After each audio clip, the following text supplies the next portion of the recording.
Good afternoon, everybody. Thank you for joining us today. Please note on the slide that this event is being recorded and will be distributed to registrants approximately 1 week following the visit. We do say that time has been allotted for question and answers. Please submit them through the Q&A function, and we will also try to address some questions as we go along. Also, I want to note that today we have ASL interpreters with us. So thank you, Jesse and Rebecca, for being with us. And thank you to our MSCHE staff that's working behind the scenes. Let's get started.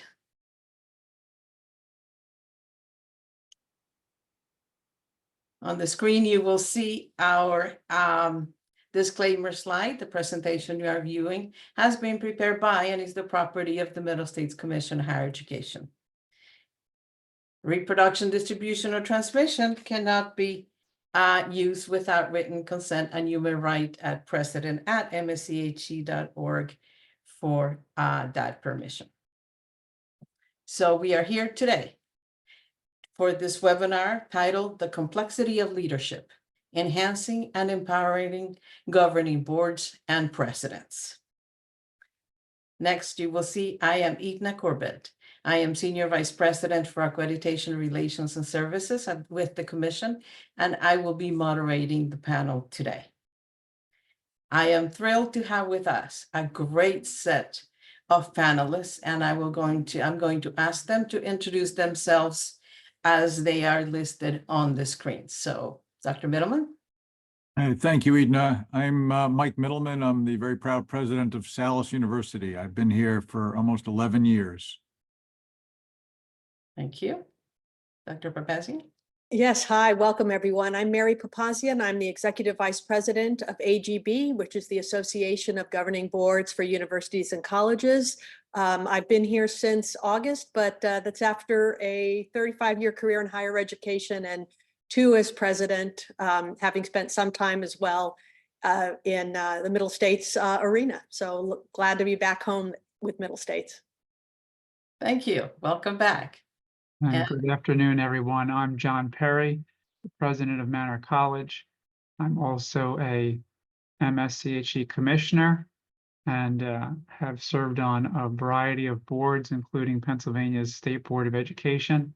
And having served there as the chairman of the Council of Higher Education, I'm very happy to be with you all. And I've been in higher ed as an executive for about a little less than 20 years.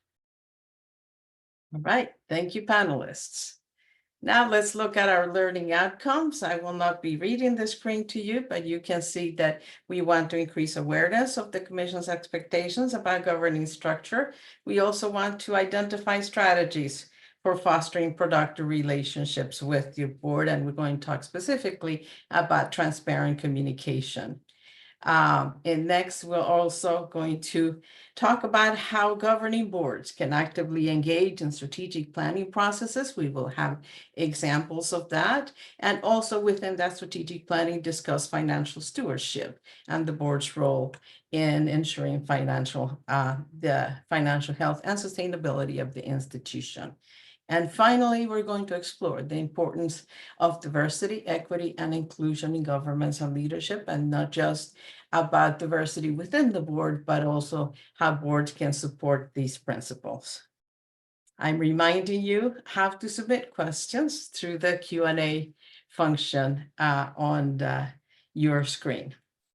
So let me begin with a reminder. We have a new set of standards, the standards for accreditation and requirements of affiliation. This is the 14th edition of the standards. We continue to have 7 standards, and we will be talking today about Standard 7, Governance, Leadership, and Administration. So this is the text of the standard. A clearly articulated and transparent governance structure that outlines roles, responsibilities, and accountability for inclusive decision-making by each constituency, including the institution's legally constituted governing body, administration, faculty, staff, and students, as well as any related entities. Forgive me for reading. It is important to get this is the text of the important text of the standard. Now, I will cover in next a few of the criteria related to the expectations for governing bodies. I am not covering all of the criteria under standard. There is more to the standard than just the expectations for governing bodies, but I have chosen the ones that are most relevant to today's conversation. So under standard 7, we expect a clearly articulated and transparent governance structure. And again, as the standard says, that outlines roles, responsibilities, and accountability. This an institution will demonstrate during self-study or during in any reporting with a description of the legally constituted governance structure, including organizational charts, diagrams that clearly conveys the government structure of the institution. And so the roles and responsibilities are also demonstrated through governing documents such as bylaws, certificates of incorporation, operating provisions and agreements, and so on. Additionally, we expect that governing bodies will serve the public interest and that ensure that institution clearly states and fulfills, and I'm going to emphasize fulfill its missions, its mission and goals. We, as you know, we will talk about having fiduciary responsibility for the institution, but also the board is accountable for the quality, integrity, planning, fiscal well-being of the institution, and this is demonstrated by institutions during self-study through documentation of the structure, authority, and autonomy of the governing body, policies and procedures, manuals or compendium, the board committee procedures, or a description of how the governing board regularly reviews policies and bylaws. Next, we also expect, standard 7 expects that the governing body will ensure that neither the governing body nor its individual members interfere in day-to-day operations, meaning the board functions at the policy level for all of those different items listed on the screen: teaching and learning, approval degree programs, established personnel policies and procedures, and so on. And this is demonstrated by the same documentation I just talked earlier about the structure, authority, and autonomy of the governing body. And finally, we also expect the standard 7 in their next slide. Standard 7 also states as an expectation that the board membership will have sufficient diversity, independence, and expertise. And we will be talking about that today. Also, again, plays a basic policymaking role in financial affairs, as the previous criterion said, and is informed in all of its operations by principles of good practice of board governance. Is one of the reasons we have with us a representative for Association of Governing Boards, because they are a great resource for boards. We also expect, as they are, the boards are informed by principles of good practice, that they will examine their own work and that they will engage in board self-evaluation with evidence of follow-up of any concerns resulting from that board evaluation. So to summarize, these are some of the expectations. As I mentioned, it's not everything under standard 7, but this is a summary of the expectations under standard 7 that institutions must comply with all the time and demonstrate during self-study or any reporting that they must do related to standard 7. So let me pass it on now to my panelists, and we will begin with Dr. Jonathan Perry telling us about Manor College. Thank you very much, Edna. So want to share a little bit about Manor College just for the sake of background. We're a private 2- and 4-year institution, independent. We've been around since 1947, and about 75% of our students are students seeking associate's degrees, and about 25% are seeking bachelor's degrees. And we made the move to offering bachelor's programs in 2018, and that percentage has been growing ever since. We've got a 20-member board. We've got about 30 programs, and we're most well known for our allied health programs, which include 2 dental programs. We have an on-campus dental health center, which is public facing and community serving. We have a veterinary technology program and horses on our campus, among other animals. And our business program is well known too. We've got a number of them, some pathways in our business program that lead to great careers. Next slide. A little more about our background. We've got a strong student-teacher ratio. It's usually less than 15-1. We're generally between about 10-1 and 12-1. On the furthest out, we're around 15. We've been ranked as among the safest colleges in the nation. We're usually ranked 2nd or 3rd by stateuniversity.com. We are the best priced private college in Pennsylvania for those that are full-time residential institutions. And we've been recognized. We're just outside of Philadelphia. We're about 0.9 miles from city limits. And we're recognized by the New York Times for being in the top 6% for the economic mobility of our students. Our student demographics include about 94% who are receiving some form of tuition aid. About 80% are working while they're going through college. About 51 to 65% in any given year are racially and ethnically diverse. And we're very excited to be able to share in today's presentation.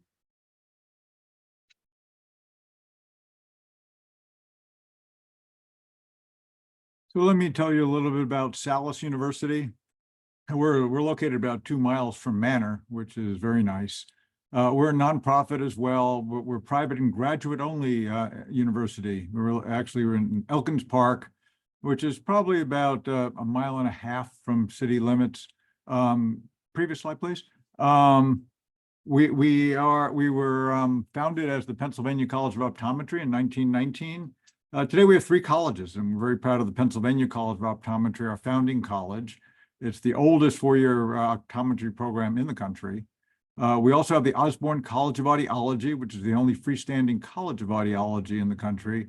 And then we have our College of Health Sciences, Education, and Rehab, and I'll talk about some of the programs in a minute. But supporting all of these programs, we have 3 clinical sites. We have the Eye Institute, which is located in Philadelphia proper. We have the Pennsylvania Ear Institute and a very unique Speech and Language Institute located on our Elkins Park campus, which is a free campus. And these are all open to the public. And we see almost 40-some thousand patients a year. Next slide, please.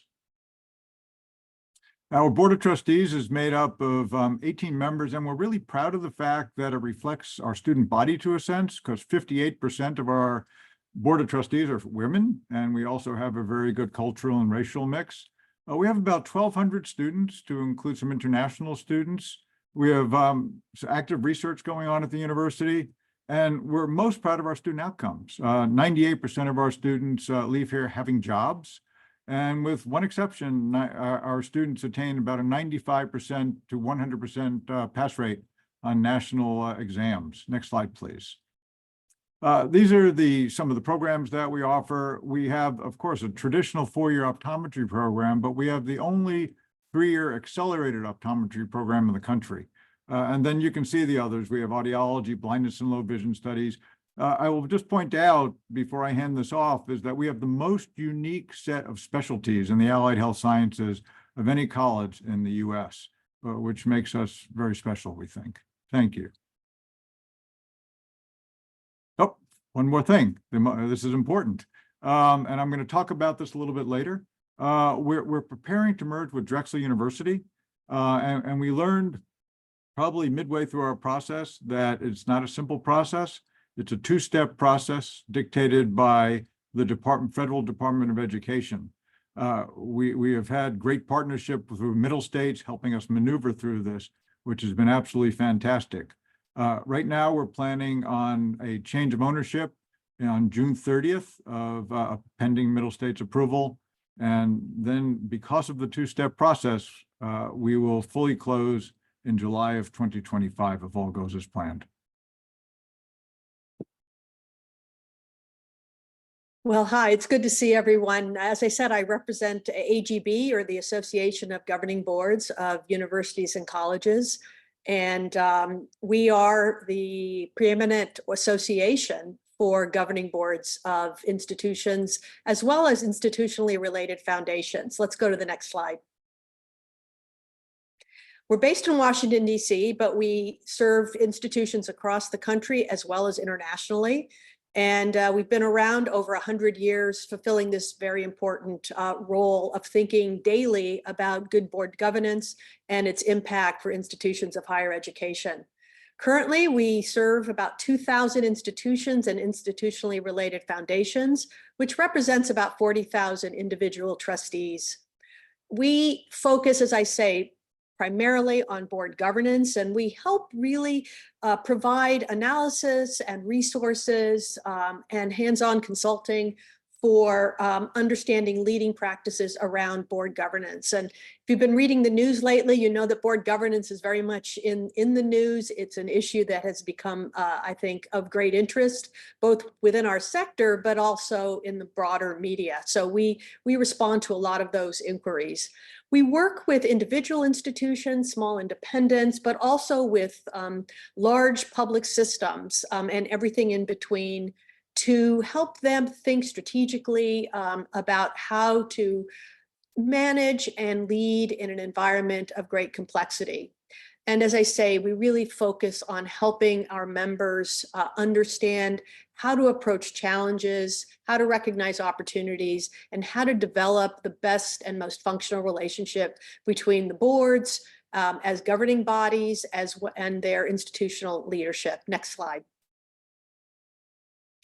We have an actual updated mission and vision statement. The board just approved it at its last meeting, and I wanted to put it up here because it gives you a sense of really the purpose and why we believe board governance is so important. So we are focused on achieving excellence in board governance and responsible trusteeship. We work with individual trustees as well as full boards of directors. But the purpose is to ensure a vibrant higher education, inclusive democracy, and a flourishing society.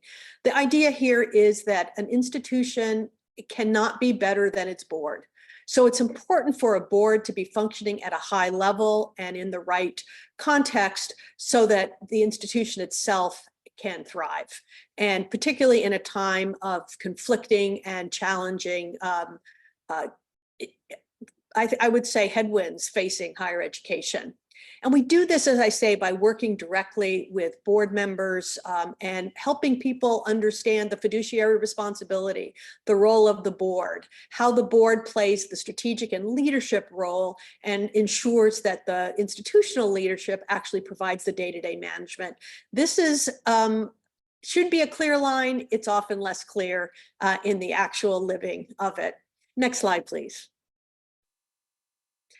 We serve all kinds of institutions, as I said, 2-year, 4-year, public and private, institutions, systems, institutionally related foundations, with a focus on leadership of both the boards as well as the leadership of the institutions. And I want to call out here the board professionals. This is a category that is these are one of the most important people in ensuring a healthy relationship between board members, boards of trustees, and senior leadership. This has become a much stronger position over the years, and we find that having strong and effective board professionals can really help ensure clear communication and strong governing principles. I think that's it. I think that's the last slide. Okay. All right. Thank you very much, Mary. Appreciate that.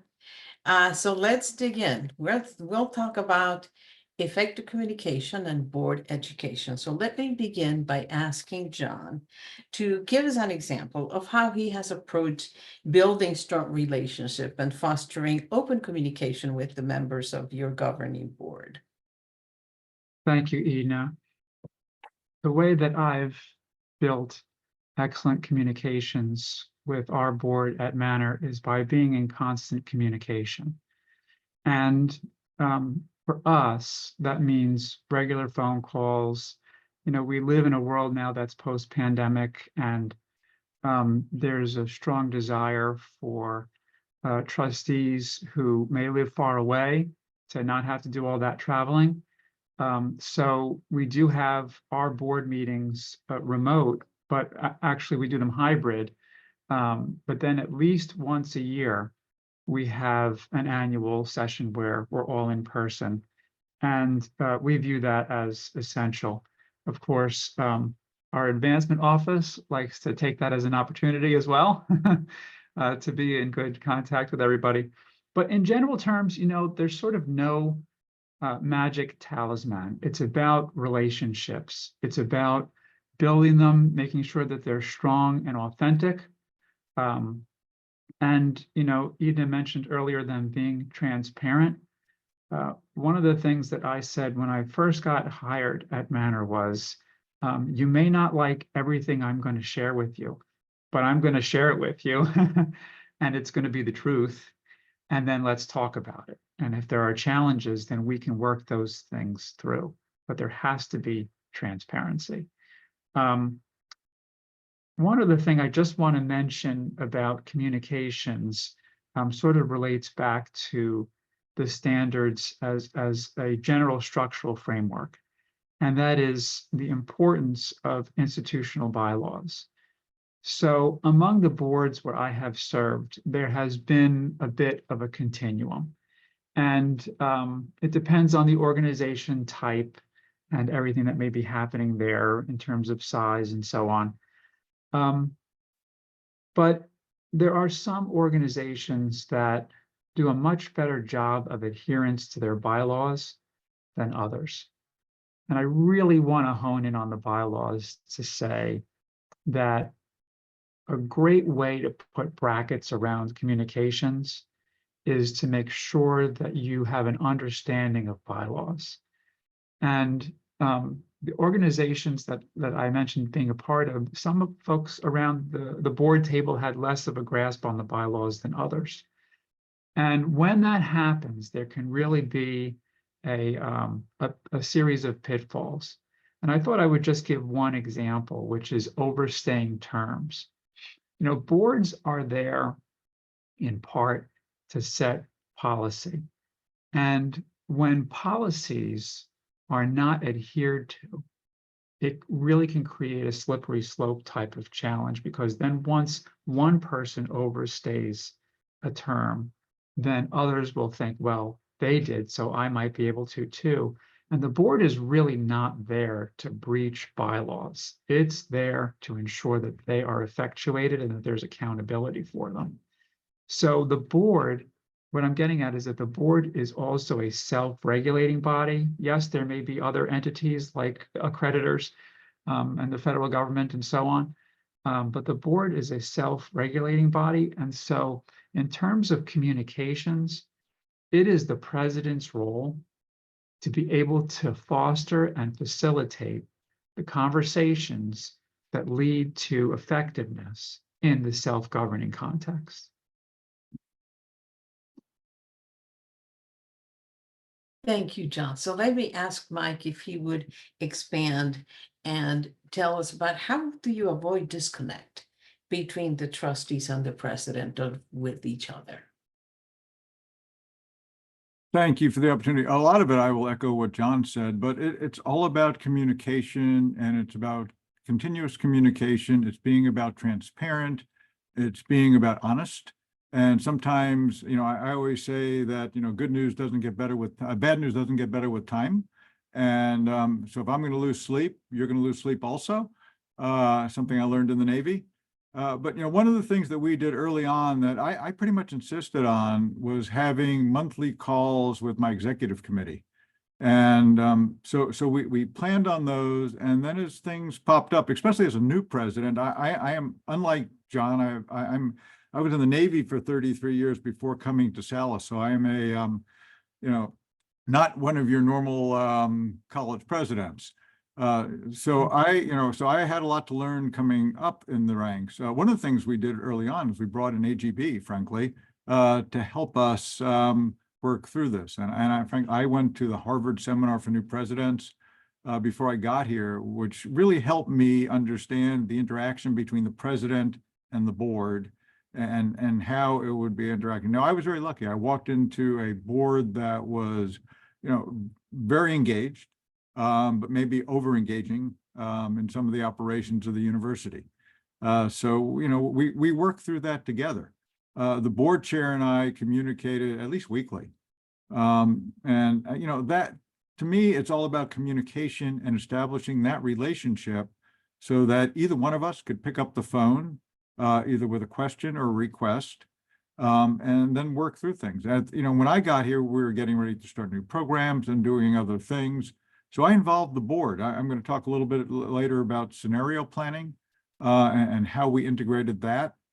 But as we integrated the faculty and the staff, we also integrated the board. And so they understood everything that was going on. We started as an optometry school, if you recall. So when I got here, we had many optometrists on the board. That changed over time because I drove a way to bring in specialties that we required. We actually created a rubric, a skills inventory that we needed, which helped to facilitate communication. And everybody was involved in that. So I can honestly say that people from our board, they can come here, they can walk around, they know our programs, they know our people, but they also know their limitations, which, I consider that success. It's been a fun journey because you're educating each other as you go along. And, when I was at Harvard, they told us that when you get to your university, it's your board. I had to convince my board chair of that initially.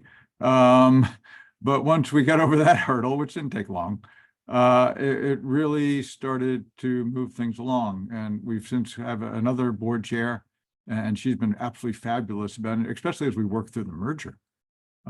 Everybody's been integrally involved in that. All right. Thank you, Mike. So let me ask Mary, what are the most effective communication strategies that you and AGB have seen, and what advice would you provide?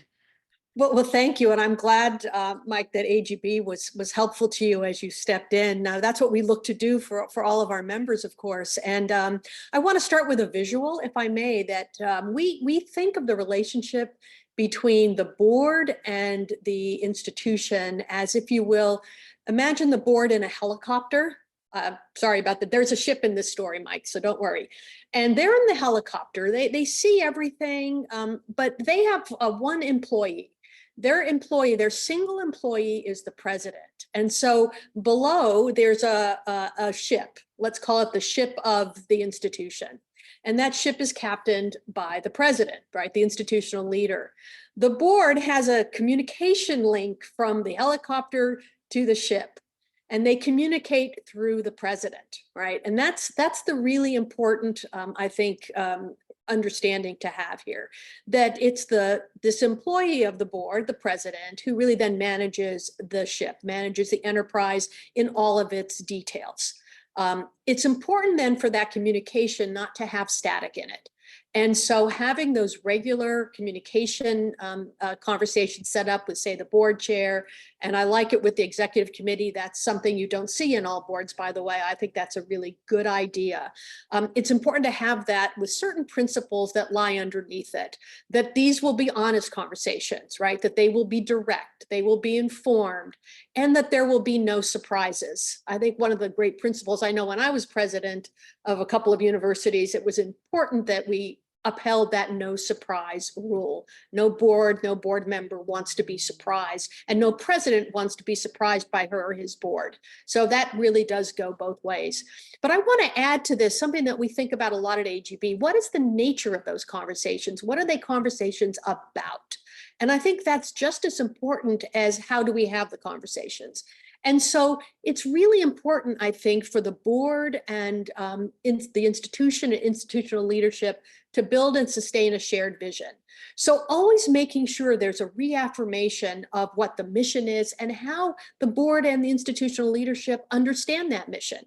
Because often they can say the same words, but they can have very different interpretations. So having communication around that really helps. Having it regular, having it frequent, having an educational piece in it. Board members, we hear a lot about presidential transition. Board members actually transition more frequently than presidents do. There are new board members regularly.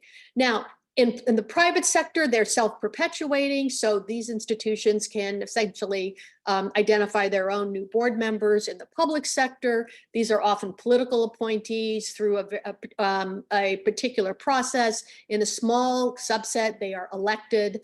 And so understanding how those changes happen and what that means for the kind of education they might need. Very small percentage, I think it's under 7%, come from higher education themselves, which means there's a lot about what we do and the environment in which we work that they don't know.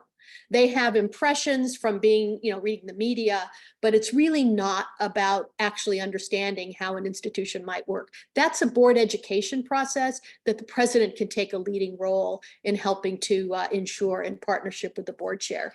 And then I just say focusing on core values, ensuring that data-informed decisions are made and having a shared understanding of what that data is and really how to interpret it. And then thinking about how from the presidential point of view, how to explain to board members what shared governance means and what is that shared governance context. That's a communication strategy as well. So what we say at AGB is we really try to help institutions both understand the nature of the communications, but also the substance of the communications, because ultimately that's what will ensure a board stays at the right level and doesn't start to meddle into the day-to-day operation of an institution. Mhm. Thank you, Mary. And I'm glad you brought up the idea that the boards change constantly and they're new boards, and also many of them are not coming from higher education. So let me ask our panels, how do you inform the board? How do you keep your board, educate the board about emerging trends, and also how you keep them from going off into whatever is the latest fad or the hot topic that they see on TV? So let me ask John to get us started, and then we'll go from there. That's a great question, Edna, and I don't think Mary could have helped set us up better with, talking about the content and what are the things that we need to get into with the board. So if we could just pull this next slide up, which is the demographic cliff slide. Yeah, so this is something that the Pennsylvania Department of Education shared about 2 months ago, and it talks about the demographic trends and what the foresight is on how they look over the next 10 plus years. And as you can see here, they're not so great in Pennsylvania. The total headcount decreases about 15,000 over time. And of course, you've got some distinctions in the age groups, which correlates typically to undergraduate versus graduate students. So, you get a slide like this, and you can't just throw it up in front of a board. You have to be able to explain what it means. Of course, for some time now, most of us have been talking in the Northeast and the Mid-Atlantic at least, and I'm sure several other parts of the country have been talking about the demographic cliff that's coming up, not only statewide, as this evidences, but also regionally. And that's something that boards and presidents have to reckon with. And, at the helicopter level, it's that Mary talked about, it's, well, what is the president doing to effectuate the campus into action so that the campus can control for this and ensure that the institution doesn't just survive, but thrives. And then, at the ship captain level, it's, well, what is the president doing in that direction? So, the conversation that I had with our board about this was focused on revenue. There's many aspects and attributes of a higher education institution, there's a lot of moving parts. But the one fundamentally that ensures that the institution is there is the revenue. And so you sort of almost have to look at things in an accounting kind of a way. And you have to say, and you can't save your way into prosperity either. So you have to look at what are the new revenues and what are the revenues and how do you save in combination with each other. So, you know, not everyone around the table is a business professional at the board level.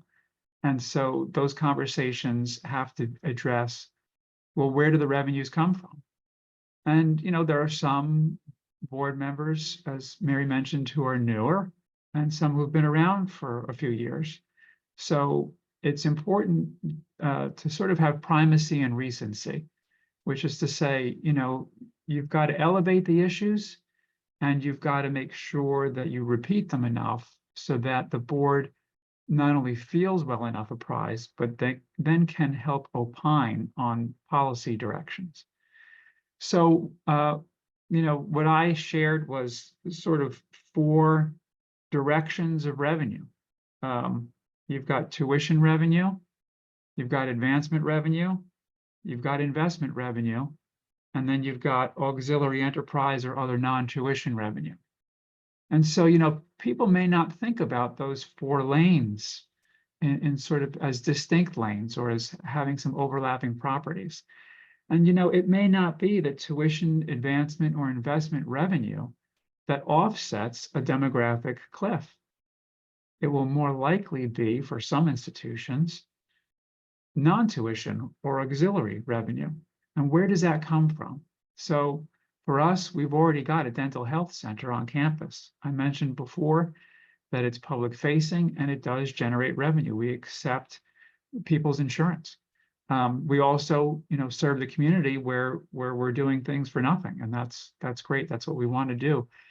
But to that end, organizations like Independence Blue Cross, they support us in what we do, and that revenue, which is donated to us, helps us with our mission. So, you know, how do we build the dental health center? And those are the kinds of conversations that we have in order to ensure sustainability. And that's where the board then, once they're understanding of what these principles and attributes are, they can then help with the policy decisions at the top level. And by the way, it's important on the communication side of that to leverage board members in the right direction and say, okay, well, who do you know who is the next Independence Blue Cross? And how can we get them connected with our mission? For institutions that are smaller like us and who have smaller alumni bases, that's really important. So you've got to be able to build friends of the college, and they may not be alums, but they may have alignments with institutional mission that can help to support the finance part, the sustainability of the direction.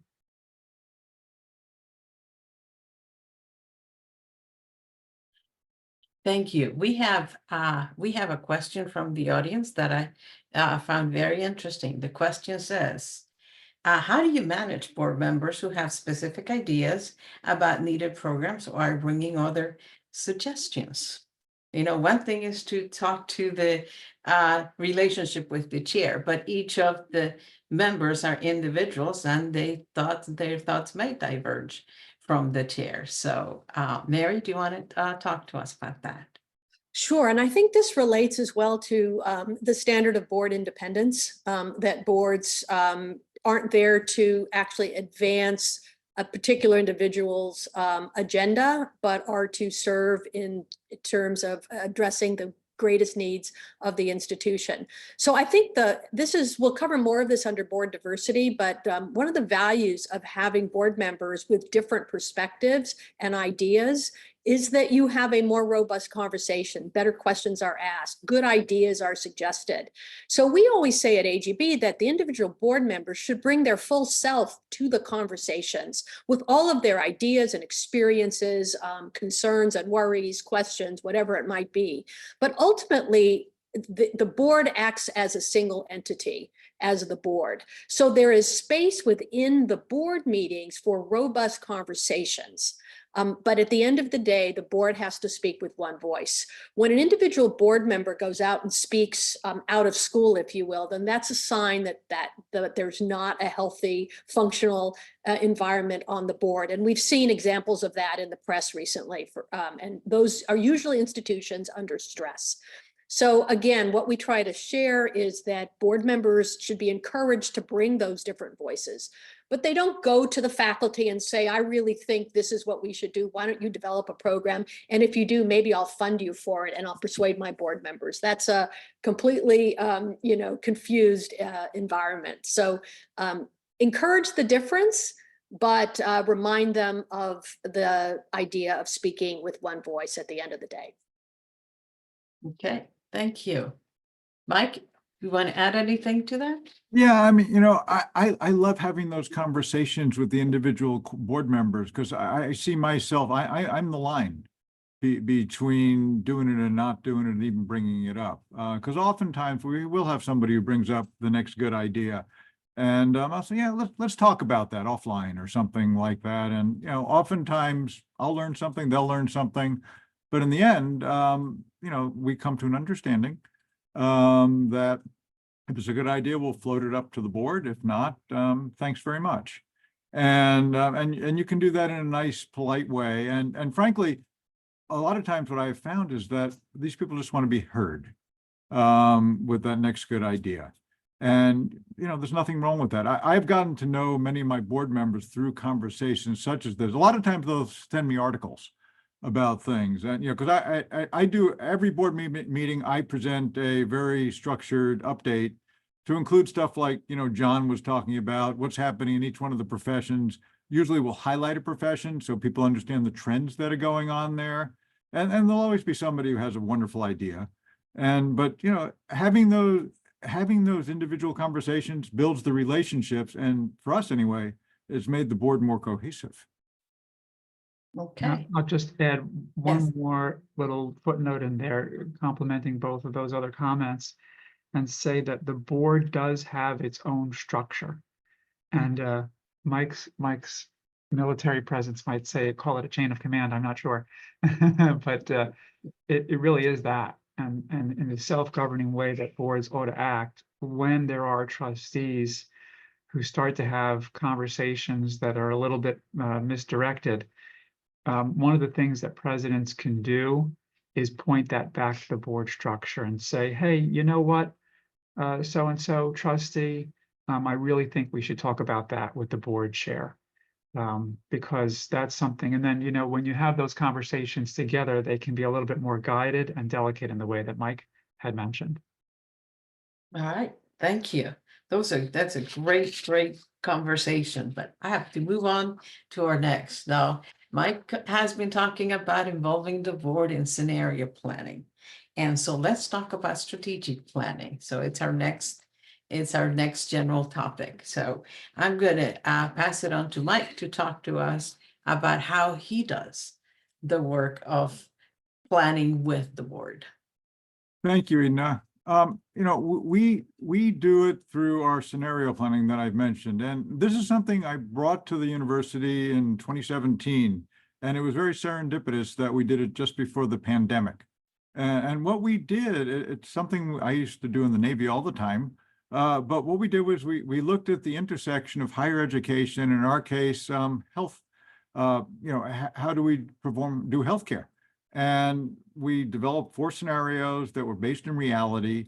And out of that came some very, very realistic goals that we were able to inform our strategic planning with. So one of the things that came out of it was we need to do more hybrid education, for example. So because we included that in our strategic plan, we actually were able to finance it, and we built a structure for that. If I can have the next slide, it's a little easier to follow. And so by doing that, we involved the whole university, and the slides on the right looks at just an example of some of the things that we were sending out to the entire university community so they can comment on the scenarios that we developed and ultimately the strategic planning process. And we involve board members, we involve faculty, we involve staff, and we involve students. So it certainly was not a top-down approach. And with that, when the pandemic came along, and all of a sudden, like everybody else, we had to pivot from face-to-face education to online education overnight, because we had done the scenario planning, and we were just geniuses. We got it right. Very lucky, but we were prepared for that. Now, mind you, we didn't do all the training and such, but our faculty were absolute rock stars, and they were able to pivot pretty much over a weekend. But that was really important. But in order to get to that point, we had to have the right people on the board. And that took probably several years to get there. And we did that by building our capacity in a very, very deliberate fashion. As I mentioned earlier, and John's going to talk about the way he did this a little bit later, I believe, but we developed a skills inventory that we felt was necessary to help move Salus forward. And by recruiting the right board members, and we have a very efficient committee structure here at Salus, but really every board member is a recruiter for your board, because they're all looking out at their landscape to see who would fit into this wonderful university that they really enjoy working with. And with that, we were able to develop a pretty good bullpen of people who would be candidates for our board. Once the committee vetted them and we brought them on, we developed a pretty tight orientation process so that people understood our mission, our vision, the things that you would expect, but also some of our priorities that came out of the scenario planning and our strategic planning. And so everybody, by the time they're sitting at their first board meeting, they have a pretty good idea of the direction of the university and how they can contribute as a board member. And included in the orientation, to John's point, they also understand the rules of engagement. We make sure that everybody has ethics training. We want to ensure that everybody understands the programmatics, and as John so aptly put it, the chain of command, at the board level, but also at the university level. We have staff members interfacing with their board members if they're on specific committees. Finance committee, for instance, my CFO works very closely with the chairman of our finance committee, and I think that's perfectly appropriate, and it's very efficient. Our institutional advancement vice president works very closely with that committee. So these types of processes are, they're well established, they're well defined, and they work very well. And I'm involved in every one of the meetings, so I know what's going on, as is the board chair. So we have the same sight picture. One of the things that I insisted on when I got here was to ensure that the board had ethics training every year. John, as attorney, I know can appreciate that, but that was not in our normal DNA. So we started doing that, and everybody embraced that, very readily. But the other thing that was missing was fundraising. We didn't have a commitment from board members to regularly help us raise funds. So over the course of a couple of years, that changed as well. And all of this has played into our planning and how we move forward. I'm going to fast forward to after the pandemic. We did another variation of our scenario planning, and that validated where we were, but also set up the stage for what I'll talk about in a few minutes, and that's moving towards merger. But in the middle of all this, we also recognize that we needed additional expertise in our investment structure. So we have a finance and investment committee, but we decided to bring in outside expertise to actually be committee members who would help us make well-informed decisions moving forward. And these types of things help dramatically. And one of the biggest things that we did, if I can have the next slide, please, was we actually developed a strategic initiatives committee, an ad hoc committee that helped put all of this together so that when things such as a discussion about mergers or other things came up, this committee, which was made up of members of the executive committee, myself, and a couple of other, specially selected people from the board with special skill sets, really helped guide the discussions that were about to happen when we talked about merger.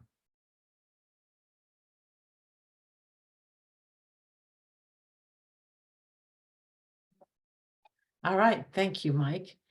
So we have going along with what some of your comments, we have a question here. What are the potential risks of involving the board in details of operational planning with faculty and staff? You talked about the board involved directly with some of the staff. So either Mike or Mary or John, are there any?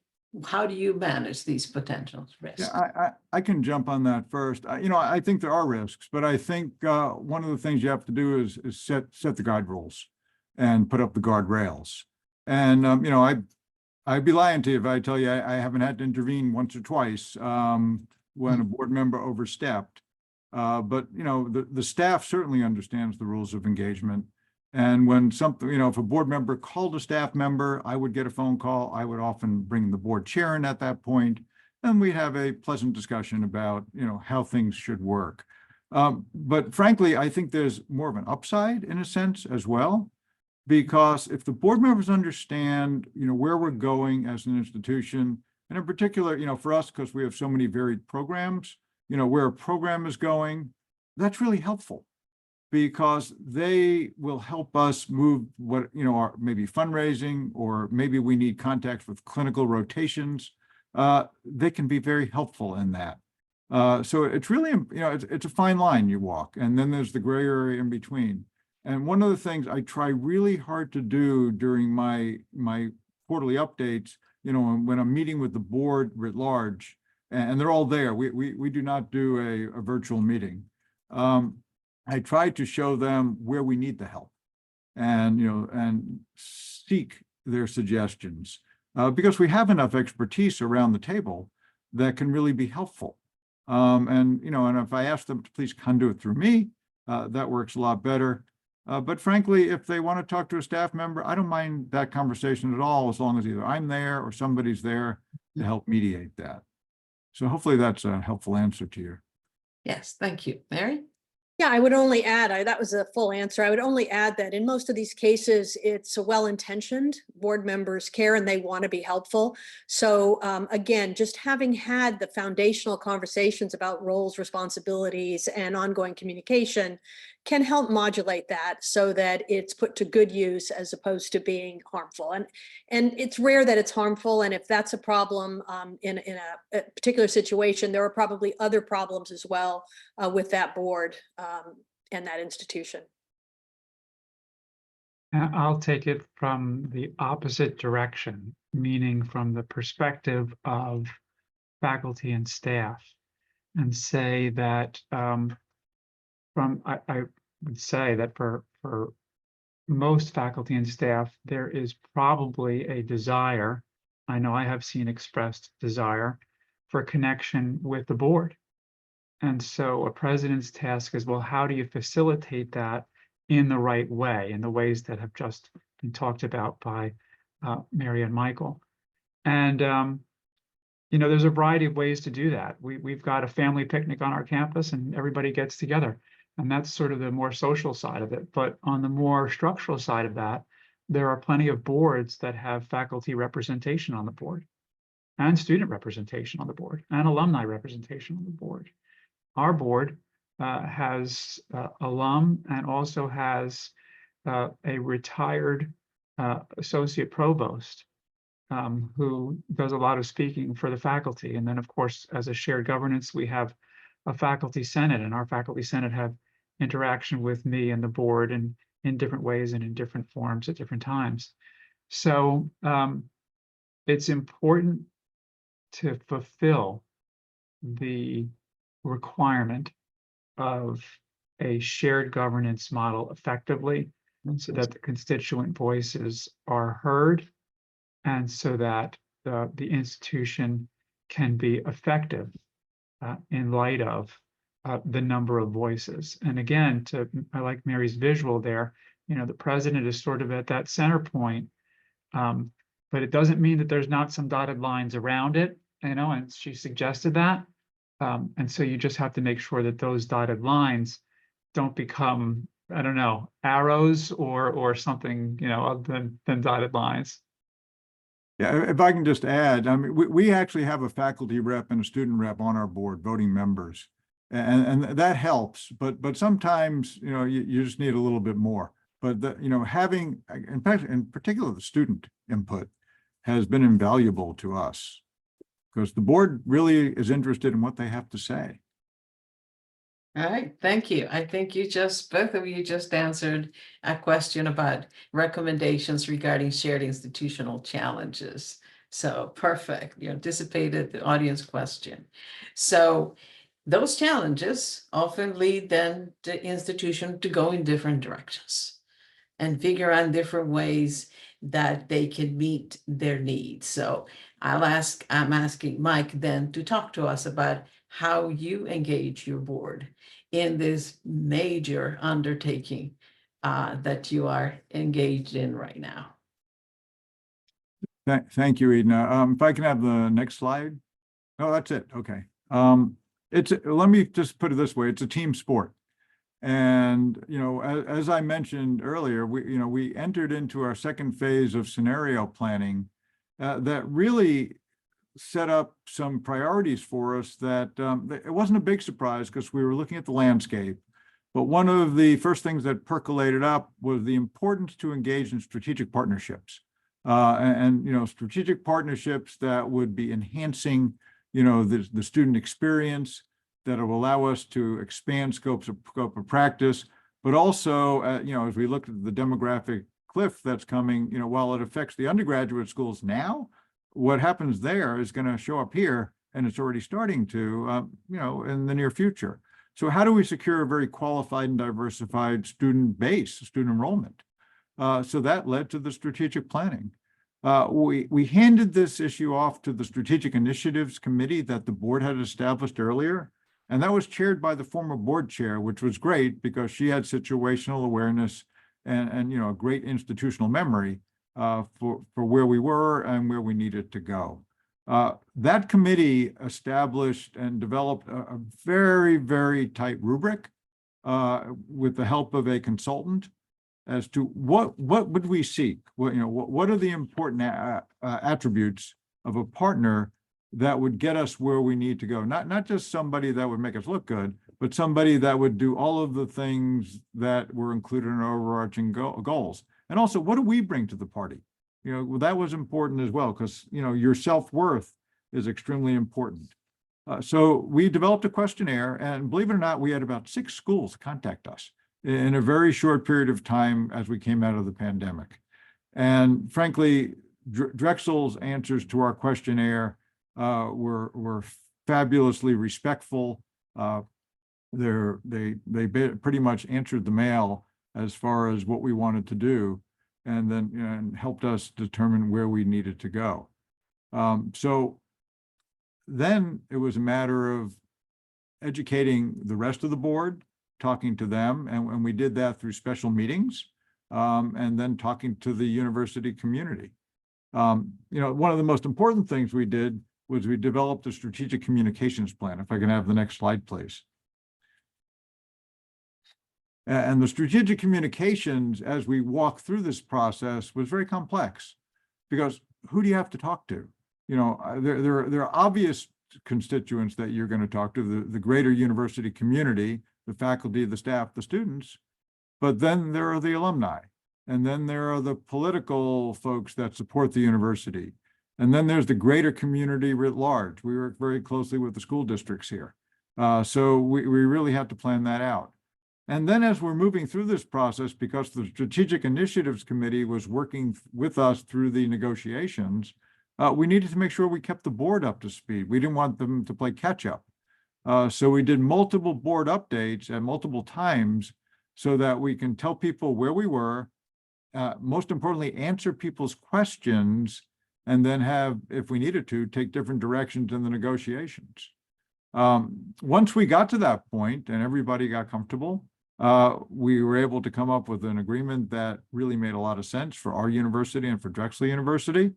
And then it was a matter of, okay, so once we've gotten to this point, Now we have to integrate these two institutions, and they're both very complex institutions, as you all know. So we established a Salus Drexel Integration Council that John and I co-chair, and I'll show you a slide of that in a minute. And that, oh, I'm showing you that slide now. Thank you. Right on cue. But you know, that's made up of, you know, the 7 important verticals, or well, 6 there, but that, you know, really embrace everything that we do, academics and faculty. And we've involved, you know, our provosts are leading the charge on this, but we have faculty engagement, human resources. And you know, one of the things that I've learned along the way is that you can get everything right, but unless people are comfortable with their benefits moving forward, and this wasn't a big surprise, but you know, our benefits are a little bit different. So the human resources piece and the interpersonal communication piece is extremely important. And we have had over 50 small group meetings with all of the constituencies on the university campus to ensure that everybody understands, you know, what they are going to be getting moving forward. And, you know, until people understand, frankly, what their paycheck's going to be when we go over what I call the Rubicon, they're not going to be comfortable. So our human resource people, both here at Salus and at Drexel, they're my heroes because they're working through all these things line by line. But that's a really important aspect of this evolution. You know, space and real estate, it's pretty simple for us. Our campus is going to stay here, but these people are all working together. Enrollment and enrollment management and marketing and student success is extremely important because, you know, what do you do with the students who will be coming here who don't really know if they're going to have a Salus diploma or a Drexel diploma?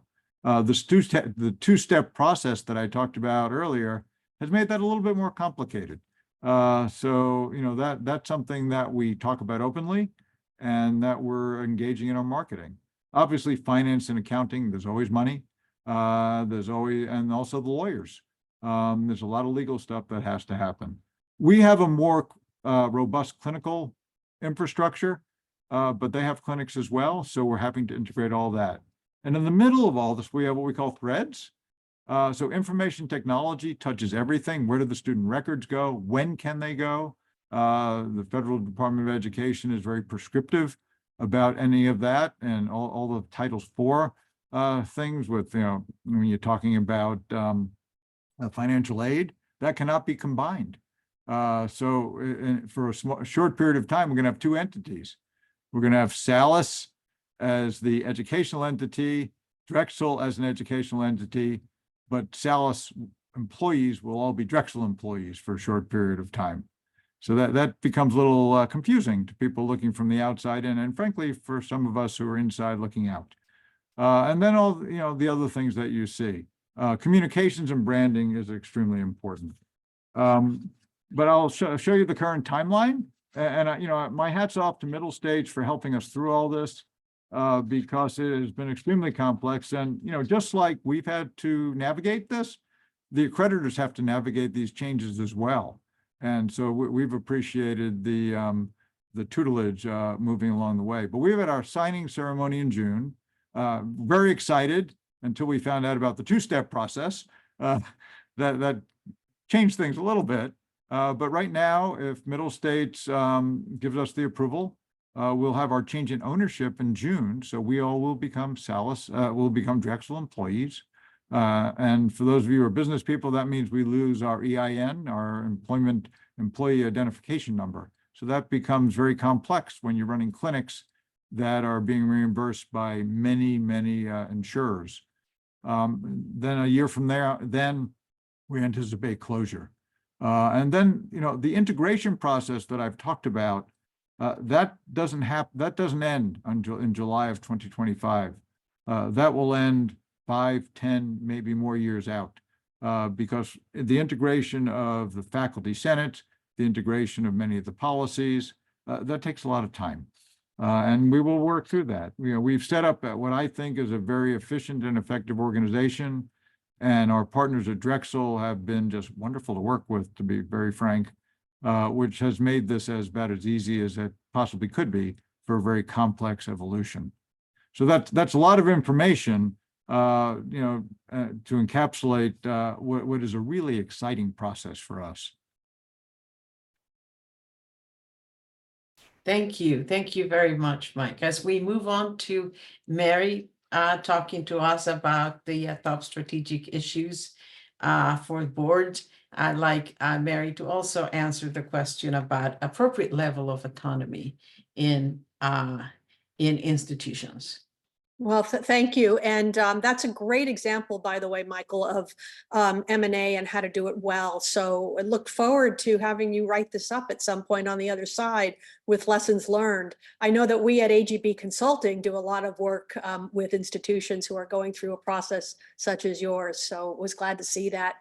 One of the things AGB is known for is its resources. And we do a number of things on a regular basis. Every 2 years, we develop the top strategic issues for boards. This is part of ensuring that boards understand some of those mega trends and have some tools to work with as they provide the guidance for their institutions. This is a process that involves many stakeholders across our membership, advisory councils, and the like. And what we've come up, the next issue will be coming up later this month. We'll be publishing at the end of March.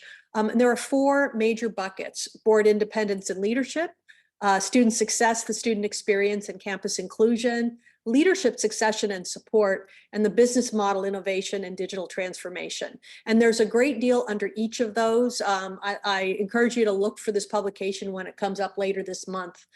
Board independence and leadership really gets at that question around board autonomy. Back in December, our own board of trustees at AGB issued a statement. It issues statements every couple of years on what topics they think are of critical importance. And they updated a 10-year-old statement on board autonomy. This goes to the earlier conversation we had about the diverse voices on a board. If a board member comes through a various political process or a board member who has given a lot to the institution, they're going to feel they have a strong agenda. But the key is that they really understand their fiduciary duties. And these are the duties of care, loyalty, and obedience. And that means that they bring all of that experience, perhaps the expectations of whoever appointed them, to inform their thinking, but they are not the spokesperson for their appointing body. Their job as a fiduciary is to put the institution's best interests first. And so there's a great deal that came out with our statement in terms of a toolkit. It's available for all our members. So if you are an AGB member, go and have a look at that toolkit. It provides the kinds of questions to be asked of boards that boards should ask themselves, and how to address that question about board autonomy and independence.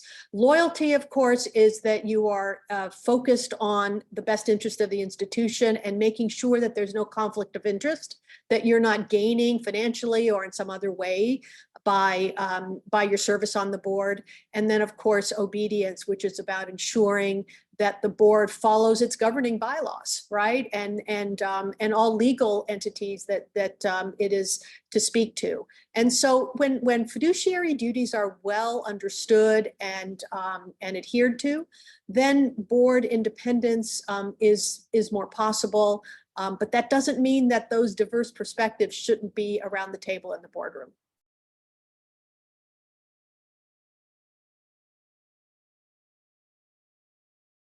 No, I think you're on mute. And I'll just say very quickly when as you unmute, the leadership succession and support, I just want to clarify that that's both for board leadership and succession. How do boards ensure they have leadership succession? And this is where the committee structures, chairs and vice chairs of different committees can help build a leadership pipeline for a board.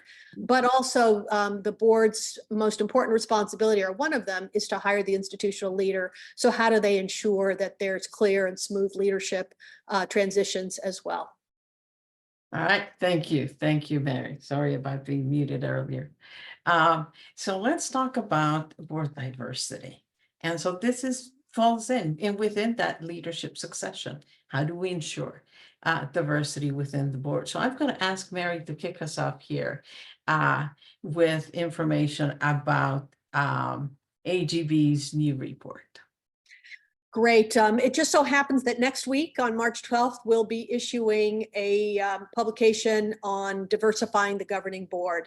And this is a follow-up to a survey we did several years ago based on qualitative interviews to try to really understand how boards, what approaches they're taking, what are the frustrations they might be having in moving forward on diversity, and really understanding what diversity is. So there's a number of sections here, and I think the most valuable piece are the questions that we provide for boards to ask of themselves. How do they define diversity? Is this representation from different lived experiences? Is this the different skills matrix that I know my colleagues will speak to in a little bit? How does the current environment with changing megatrends around, say, digital transformation, adjust the kinds of expertise you want to see on a board? What are the barriers, for example, if there are financial obligations, if you're a board member, you're expected to give so much, how does that limit who's able to be added to the board?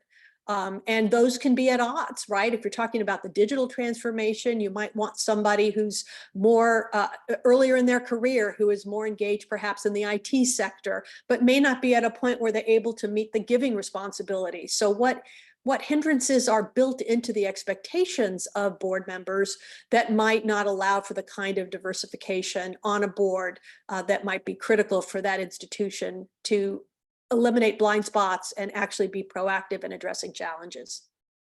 All right, thank you. And as Mary mentioned, both Mike and John have been engaged in tremendous work in diversifying their board. So John, would you kick us off with how you address that at Manor?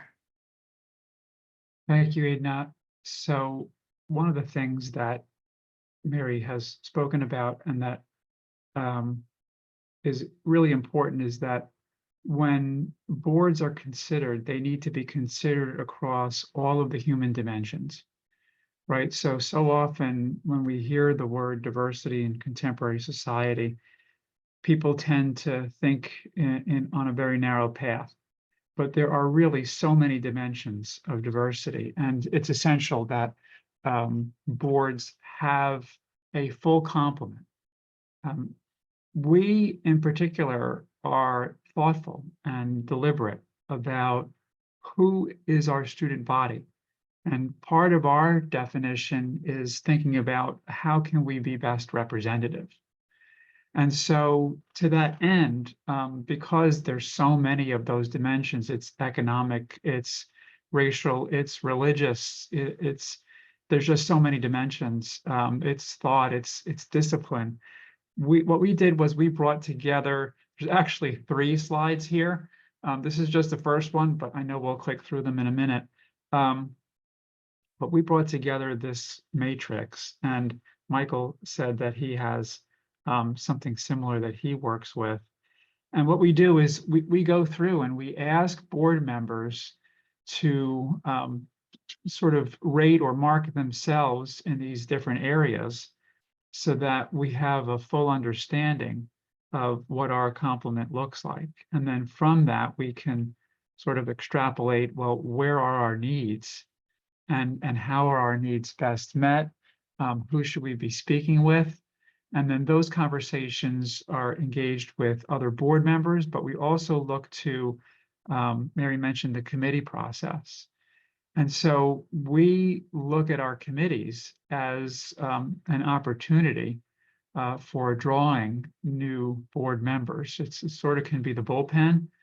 And, you know, it's a great place to be able to vet. And for example, one of the things that's important is not every member of a board necessarily needs to be the major donor.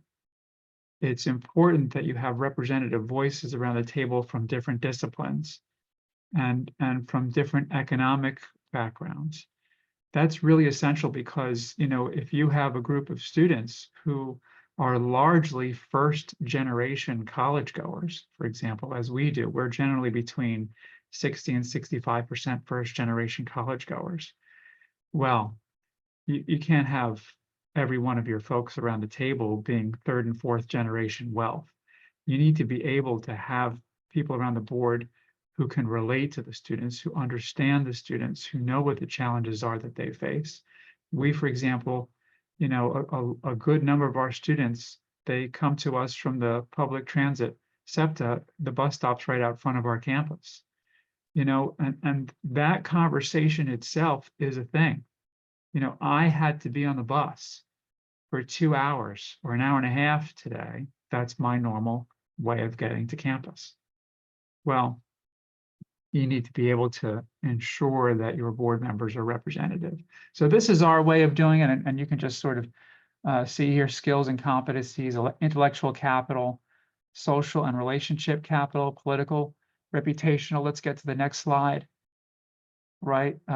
Qualities, do they see themselves as team builders, their personal demographics? You'll notice that in the personal demographic one for us, we have Catholic because we're a Catholic institution. We also have Ukrainian. And the reason why for us, and every institution should do this in their own way, is that we have the second highest Ukrainian, ethnic Ukrainian population right where we are in this part of Jenkintown in Philadelphia, Pennsylvania. It's the second largest in the nation. And the institution was founded by Ukrainian religious sisters. So we have a museum on our campus called the Ukrainian Heritage Studies Center Museum. And it's a beautiful museum that exhibits the culture of the people of Ukraine. And we're intimately involved with the humanitarian efforts that are being made with Ukraine from before 2 years ago and 2 years ago when the war escalated through now. So it's important for us that we have some Ukrainian representation on our board. And when we say that, it's not just that a person is ethnically Ukrainian, because the ambassador from Ukraine herself will tell you, these are her words, that there are people who are born Ukrainian and there are people who become Ukrainian by choice. And so it's not just about, are they ethnically Ukrainian? It's about, are they determined to be part of the voice that speaks for Ukraine in some cultural way, in some humanitarian way, in some way that's regionally oriented to the population that's here and surrounds us. So those are the kinds of things we think about. Subcommittee memberships. Okay, let's go to the last one. And then performance, you know, what is it that they're doing to evidence their trusteeship? Because again, not every trustee is that major donor. So what is it that they're doing? And then you see on the far right side, prospective members. And so as we consider committee members who might be moving up, or others, if they're not a committee member, we would ask them to, we don't give them sort of the whole chart with everybody's name on it. We just ask them to sort of self-evaluate and share that with us. And then we look at that in the context of the totality of who the board is presently and making sure that we're having the right complement. So that's what we do as a smaller independent college.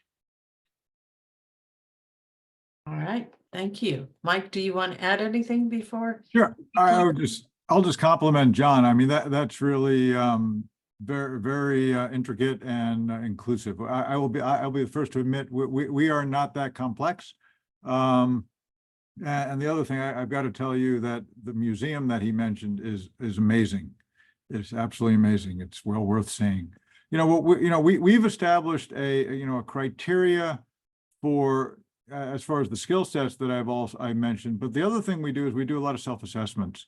Our committee chairs are asked to assess their committees to see how, if the people are engaged and if we have the right skill sets on the committees. And we'll do one of two things. Like I mentioned that we had established a secondary investment committee to help augment what we already have in the Finance and Investment Committee.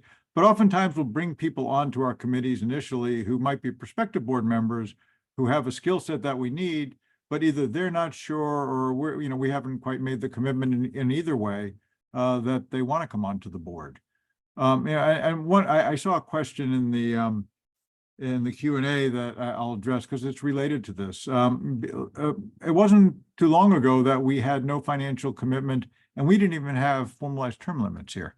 Our new board chair brought on both. And when we brought on the financial commitment in particular, we were really cognizant of the fact that many of the board members who we already had may not be able to give the amount that we'd asked. But the skills that they brought and the time that they volunteered was offsetting. So, and one of the things that we decided pretty much early on is that, yes, this is a requirement, but it's not a hard and fast rule because you'd rather have the skill set, frankly, than the amount of money that they're going to give you, because, that's how you engage other people. And as far as the term limits, that's been a game changer for us. And that's been extremely helpful because we had a board member who was on our board for 35 years. That's almost when I was a student here. So, so the term limits were important because, like anything else, and I say this to my staff even when we're hiring people here, you always are looking to bring new ideas onto a board or into the institution. And the way you do that is through normal rotations. Every board that I serve on outside of here, and I'm on 3 or 4, will have term limits. And it's extremely important. And to your point earlier, John, it's extremely important that they're enforced. And as we went through the merger process, that was a discussion that we had. And to my board chair's credit, she said, no matter what, we're going to enforce the term limits. And we had several members roll off this year. But that's important because if things don't go as planned, we can recruit new members. But as we move forward with the merger, then we're really set for where we need to be when we go over to the Drexel side. All right. Thank you, Mike. Mary, do you want to add to this about board assessment, and then we'll move on. We have one last question. Yeah, just very quickly, board assessment, I know Michael brought that up. That's a really important best practice for boards. And I just wanted to highlight that. It's something that we at AGB really provide a lot of support to institutions for. It allows boards to reflect on themselves against a set of best practices, and then to do this on a regular, ongoing basis, every year, every 2 years, so that there's continuous improvement. It's part of that whole concept of continuous improvement. And when boards own it themselves, people tend to be fairly honest, I think, in my experience, about what is working well and where they need a continuous development. So just wanted to point that out as really important and great ROI when that's done well. Mm-hmm. Great, thank you. We have a couple quick questions that I'm going to address before we go to final thoughts. There was a question at the beginning about a publication that Middle States had about governing boards and understanding expectations, and I just want to let you know that we included a lot of the expectations of the board when, this is a 2010 publication when the new standards were created in 2014, the 13th edition. There was a greater emphasis on governance on standard 7, and then it was further enhanced this last year with the 14th edition. So in addition to the enhancement of the standard, we also have the evidence expectations by standard guidelines, which also provide additional information about expectations from the institution or from the board. And here's a quick question. Thank you, Presidents Mike and John, for your experience. This is an interesting one. As presidents, are you authors of the self-study report? Definitely, definitely not. Yeah, no, definitely not. I'm the last editor, maybe, but definitely not the author.